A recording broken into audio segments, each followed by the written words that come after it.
Hello and welcome.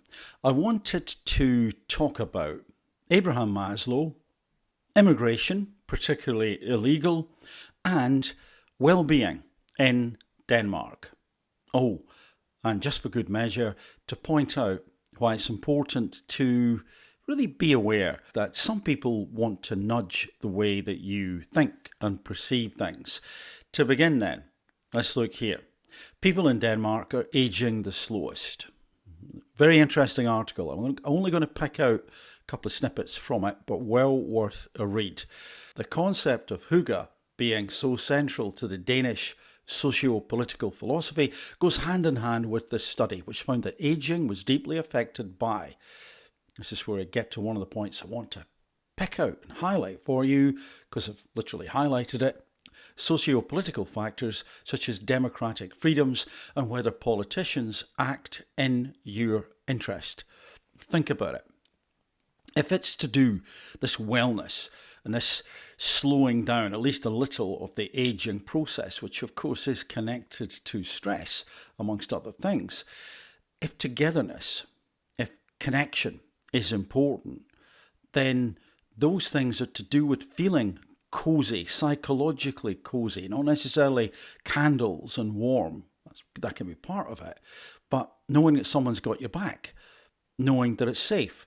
And yet, politicians have got to be in that mix, haven't they? We often forget about that. We sort of take it for granted that they won't, particularly these days. So there we see, important in this study, that politicians, people in positions of power and influence, act in your interest. So, let's go here. This article, Manufactured Panic, Immigration Not Near Top of Most People's Concerns, a poll suggests. That's interesting. Kind of thought it was. Only a quarter of people think immigration is an important issue locally, and a concern is a manufactured panic. Is that a phrase that most people would use if they were asked? Yes, you want to ask me about immigration? It's a manufactured panic. Doesn't that sound like something that most people wouldn't say? And if this is a poll, as it is, you can see there, a YouGov poll, can we trust them? Found that only 26% of people said immigration and asylum was one of the three most important issues facing their community. We'll come back to that a little bit. So that YouGov poll found people saying it's a manufactured panic. Now, I haven't seen a poll. I don't know how it was done. But what I would say is it sounds a little bit like, here are some responses you can tick. Is it okay? Is it good? Is it a manufactured panic? So 26% of people said immigration and asylum was one of the three most important things facing their community. But notice the wording. Only 26%. Now, I hope I'm pronouncing this person's name properly. Seema Sayeda of the Joint Council for the Welfare of Immigrants said the poll proves what we've been saying all along. There is no immigration crisis. Now, first of all, I think it's really great to know there's a group and groups like the welfare of immigrants, because it is important. The vulnerable people are taken care of, are protected, are looked after. And I think most people still think exactly that. Now, proves what we've been saying all along. To pick out those words. An opinion poll doesn't prove anything. I mean, with the greatest respect. I hate to say that, but it just doesn't. And I think what we're reading there is someone who really wants that to be the case. Have billions been wasted on housing migrants? Now, obviously, no, not billions. That would be silly. But that's not what people are saying. The poll, which was commissioned by campaign group Best for Britain, found the cost of living was the top issue for people both nationally and locally. Yes, understandably. But while immigration was the second most important issue for people nationally, health was ranked second locally, followed by the economy, crime, housing, and jobs. So this is where we get this bifurcate, we get this split. You get this, but while immigration was the second most important issue for people nationally, second most important issue given the state of the country, because not a lot's going right, it would seem, right now, That's high. That's a lot. They're not thinking that locally when they think locally because they want to perhaps get an appointment with a GP. They want to be able to buy some food. There's an immediacy to that for some people. There's an immediacy for others, which is to do with a group of strangers milling around that they don't know where they're from. Then that becomes an immediate, unsettling experience. Let's go here to remind ourselves that aging, stress, whether it's environmental, whether it's psychological, which can cause aging or accelerate it, I should say, was deeply affected by socio-political factors such as democratic freedoms. That's another conversation for another time, right? And whether politicians act in your interest. It feels to a lot of us that politicians are not acting in our interest at all. Quite the reverse, particularly this current government. It's do as we say, not as we do. It's do as you're told because we know best. It's don't look over here at what we've been doing, look over there. And don't worry about all that stuff because locally people don't care about it. They do care about it. Again, it's just this immediacy effect. So let's then, to finish off, jump to Maslow. Probably seen this before. So what we have is the hierarchy, so-called, of needs. Now, as an aside, Maslow himself wrote that it wasn't always a hierarchy. So, for example, the starving artist in the garret painting away and just living on cups of coffee, no food for days and days on end. So yeah, that can happen.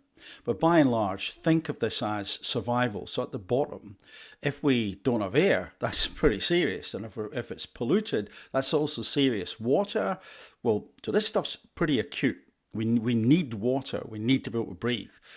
Things very quickly get very, very, very tricky for us otherwise. In my opinion, when we think about the immigration issue, and what people are saying about local v national, we're looking at the physiological and we're looking at the safety. So people want shelter, they want housing.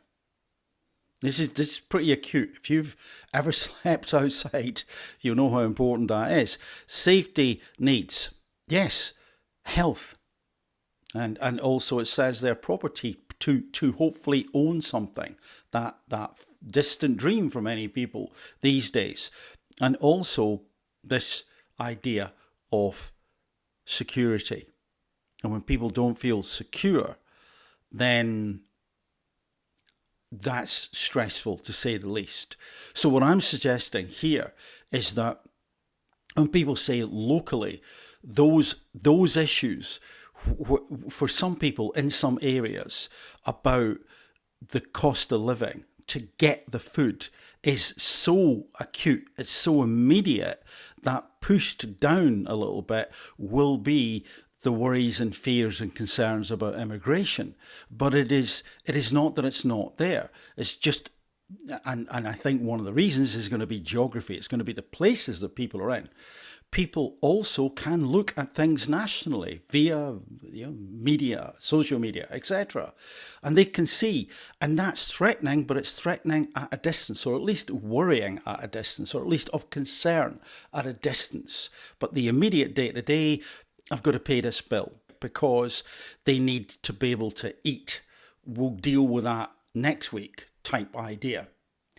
And so when I look at headlines like that, I believe that they are, let's give people the benefit of the doubt. They're done either without realising that maybe that is quite a biased way to look at things, and or they're done with good intention to calm things down. And I do like the idea of calming things down. And as I've said, I do like the idea of not othering individuals and demonising whole groups. Absolutely.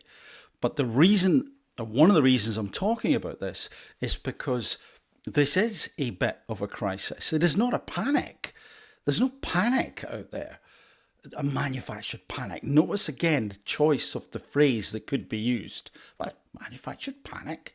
No, people are really stressed. They are really worried. They are really concerned for the future, concerned about what all this means. Where is it going to end up? It is to do with the unknown. It is to do with the quantity. It is to do with the whole strangeness of the situation. We still don't seem to understand what is going on. Why, how can this be happening? No minister seems to be able to solve it. And it's not just the current government in the UK. This has been going on for a while. And what do you expect people to do in those circumstances? Apart from get worried, get confused, not panic, although of course there is fear, but it's not panic. People are getting angrier because they need to see not only results, they want explanations. They need to understand why this is happening, why it can't be stopped, what is going on, what are the real figures.